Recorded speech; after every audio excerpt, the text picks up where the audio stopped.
सबसे पहले शिव पुराण में श्री गणेश का स्मरण किया गया है। शिव की कथा, ज्ञान और तत्व को समझने के लिए भगवान गणपति की कृपा आवश्यक मानी गई है। वक्रतुंड महाकाय सूर्यकोटि समप्रभ निर्विघ्नं कुरु मे देव सर्वकार्येषु सर्वदा।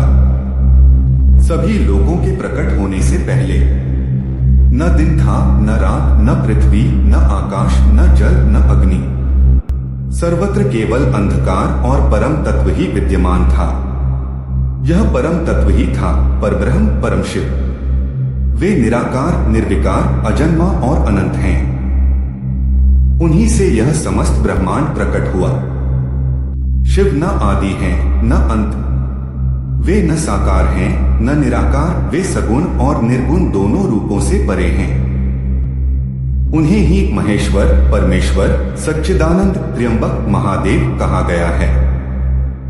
ब्रह्मा और विष्णु का उत्पत्ति विवाद। एक बार जब सृष्टि का प्रारंभ हुआ, ब्रह्मा जी कमल से उत्पन्न हुए, जो विष्णु जी की नाभि से निकला था।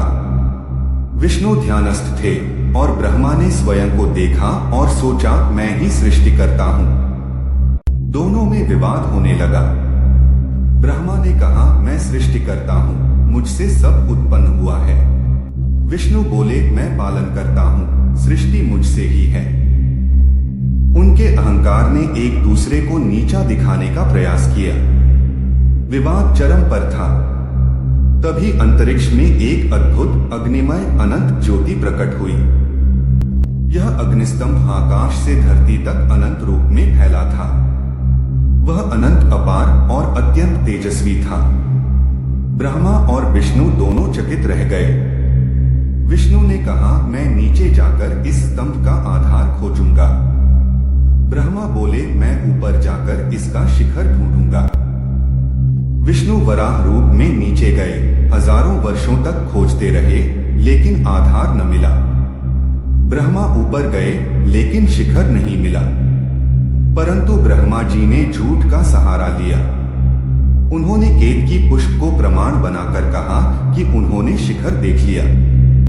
अचानक वह ज्योति स्तंभ फट पड़ा और उसमें से प्रकट हुए भगवान शिव अपने प्रचंड रुद्र रूप में। उनका तेज सहन करना मुश्किल था।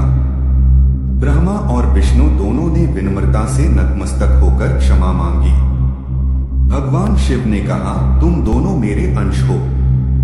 ब्रह्मा, तुम सृष्टि के लिए उत्तरदायी हो। विष्णु, तुम पालन करता हो। लेकिन याद रखो, मैं आदिशक्ति हूँ, मुझसे ही सब प्रकट हुआ है। यह वही क्षण था जहां से शिवलिंग की पूजा का शुभारंभ हुआ। शिव ने कहा, जो भक्त सत्य, श्रद्धा और भक्ति से लिंग रूप की पूजा करेगा, वह जन्म मरण से मुक्त होकर मोक्ष को प्राप्त करेगा। शिव अनादि, अनंत और